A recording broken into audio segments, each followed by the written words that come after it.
எங்கள் ஓட்டு விற்பனைக்கல்ல. எங்கள் ஓட்டு விற்பனைக்கல்ல. ஏமாற மாட்டோம், ஏமாற மாட்டோம், இனியும் ஏமாற மாட்டோம், ஏமாற மாட்டோம், ஏமாற மாட்டோம், இனியும் ஏமாற மாட்டோம். இலவச பொருட்களையோ பணங்களையோ கொடுத்து எங்களை விலை பேச நினைக்கும் ஊழல் கொள்ளையர்களையும் அரசியல் வேட்பாளர்களையும் அப்புறப்படுத்துவோம்.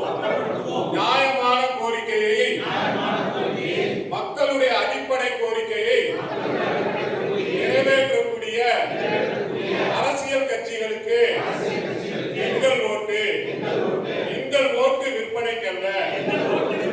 வருங்கால தலைமுறைய 2026 சட்டமன்ற தேர்தலில் ஊழல் அரசியல்வாதிகளையும் மக்கள் சக்திகளாய் அரசியல் கட்சி